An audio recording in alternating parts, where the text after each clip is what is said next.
नमस्कार प्रेक्षकांनो, पारू पारू या मालिकेच्या आजच्या भागामध्ये आपल्याला असं पाहायला मिळणार आहे. पारू आता घरातली सगळी कामं करत असते. अहिल्या तिला पाहते आणि बोलते, पारू अगं तू आत्ता गावावरून आली आहेस ना, आणि कामाला कशी काय लागलीस? जा बरं आराम कर. तेव्हा पारू बोलते, नको देवी आई, मी ठीक आहे, मला काम करू दे. तेव्हा अहिल्या बोलते, आता तू आली आहेस ना, आता सगळं चांगलं होणार, बरोबर होणार. आणि तेवढ्यातच पारूचं बाहेर लक्ष जातं. ती बोलते, अरे देवा, अहो बाहेरचा दिवा कुणीच नाही लावलेला, मी जाते आणि लावून येते. तेव्हा अहिल्या बोलते, बघ पारू, घरात इतकी लोक काम करायला आहेत, पण तिकडे कोणाचंच लक्ष गेलं नाही, फक्त तुझ्या एकटीचंच लक्ष गेलं. बरं ठीक आहे, जा तू, पण हातातलं काम करून जा. असं म्हणतच ती तिकडून निघून जाते. तेवढ्यातच तिथे आदित्य येतो. तिचा हात पकडून तिला कोपऱ्यात घेऊन जातो. तेव्हा पारू बोलते, धनी अहो कुठे घेऊन चाललाय? तेव्हा आदित्य बोलतो, पारू तुझं हे सगळं काय चाललंय? तेव्हा पारू बोलते, आदित्य सर सॉरी, नाही म्हणजे धनी म्हणायची सवय लागली आहे ना, म्हणून चुकून तोंडातून निघून गेलं.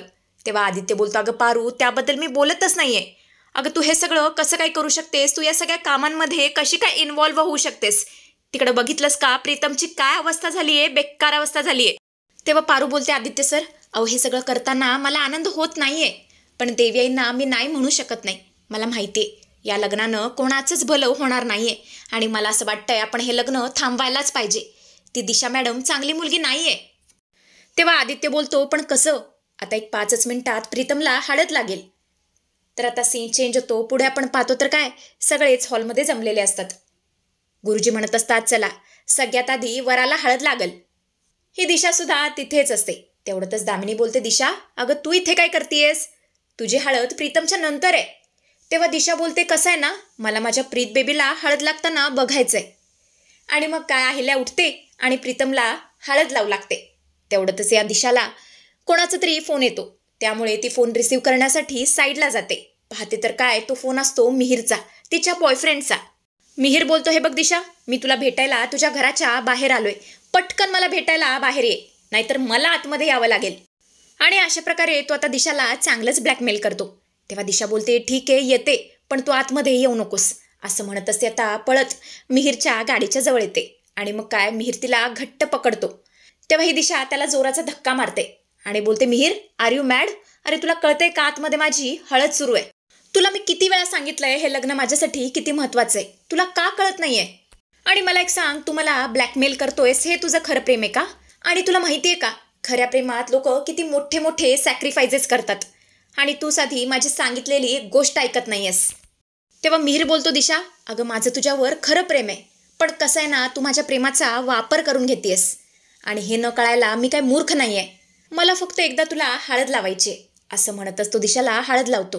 आणि हे पाहून तर दिशाला इतका राग येतो, ती त्याची कॉलरच धरते आणि बोलते, चल चल निघायचं इकडून, नाहीतर मी तुझ्या विरुद्ध स्ट्रिक्ट ॲक्शन घेईन. तुला निघ म्हणतीये ना, जा इकडून.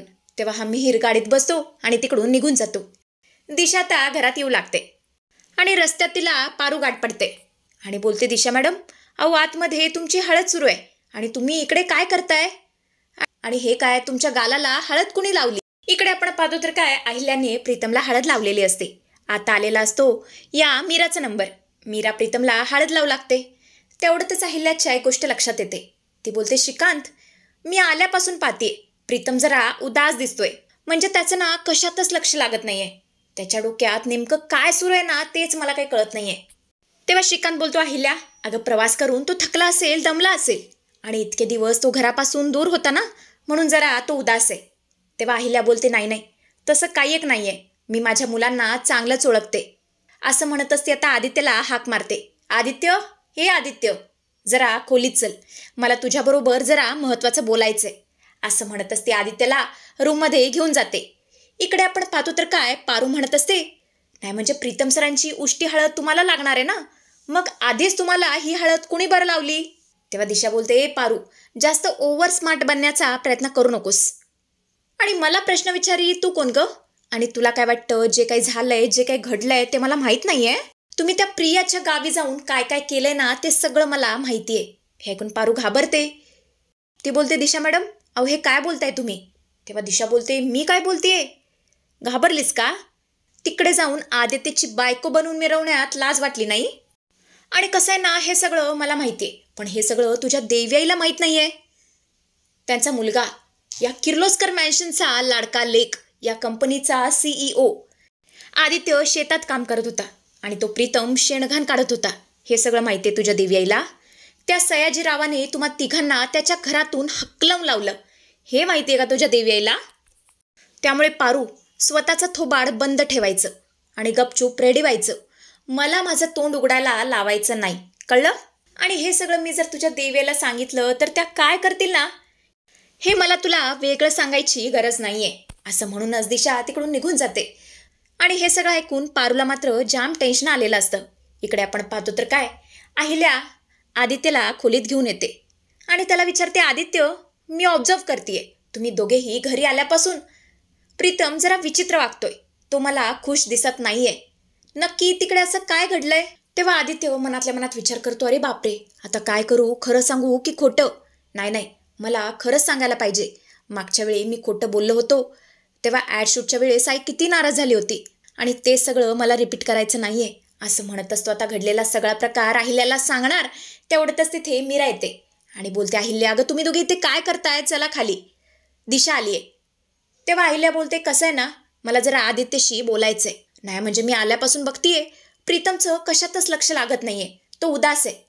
तेव्हा मीरा बोलते, अहिल्या, कसं आहे ना, तू जरा जास्त विचार करतेस. हल्लीची जनरेशन आहे ना, या गोष्टींचा खूप विचार करते. पण तू टेन्शन घेऊ नकोस, माझी दिशा त्याच्याबरोबर आहे ना, ती प्रीतमला सांभाळून घेईल. असं म्हणत असते आता अहिल्याला खाली घेऊन जाते आणि आदित्य बाल वाजतो. खाली गेल्यानंतर अहिल्या दिशाला सुद्धा हळद लावते. दोघांना आता हळद लागलेली असते आणि मग काय DJ सुरू होतो आणि घरातली सगळी फॅमिली डान्स करू लागते. तर आता सीन चेंज होतो. आपण पाहतो तर काय, प्रीतम प्रियाच्या गावी आलेला असतो. तो बोलतो, प्रिया मॅडम, चला मी तुम्हाला घेऊन जायला आलोय. असं म्हणत असतो आता प्रियाला एका तलावाजवळ घेऊन येतो आणि बोलतो, प्रिया मॅडम, मला तुम्हाला काहीतरी लावायचंय. असं म्हणत असतो तिला हळद लावतो आणि तिला घट्ट अशी मिठी मारतो. तर खरं तर हे सगळं प्रीतमचं स्वप्न असतं. हळदीच्या फंक्शनमध्ये तो हे सगळं स्वप्न बघत असतो आणि जेव्हा तो भानावर येतो पाहतो तर काय, सगळेच डान्स करत असतात. त्याला राहवत नाही. तो आता साईडला जातो आणि रडू लागतो. तेवढं तर श्रीकांतची त्याच्यावरती नजर पडते. तो अहिल्याला इशारा करतो आणि बोलतो, अहिल्या, अगं आपल्या प्रीतमला काय झालं? तो कोपऱ्यात जाऊन रडू लागलाय. तेव्हा आता दोघेही प्रीतमच्या जवळ जातात. श्रीकांत बोलतो, प्रीतम, अरे काय झालं? तू का रडतोयस? अहिल्या सुद्धा त्याला विचारते, प्रीतम, अरे काही प्रॉब्लेम आहे का? काही असेल तर सांग. तेव्हा प्रीतम बोलतो, नाही, हळद जळतीये, माझ्या डोळ्यात गेलीये. अहिल्या बोलते, हे कसं शक्य आहे? हळद तर आपण घरात कुठून घेतलीये. बरं ठीक आहे, तू जा, तोंड धुवून घे.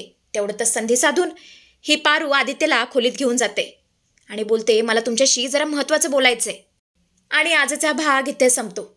तर नक्कीच पारू आदित्यला दिशाबद्दल सांगणार आहे की दिशाला सगळं माहिती आहे आणि ती मला ब्लॅकमेल करते येते. तर असा काहीसा भाग आपल्याला बघायला मिळेल.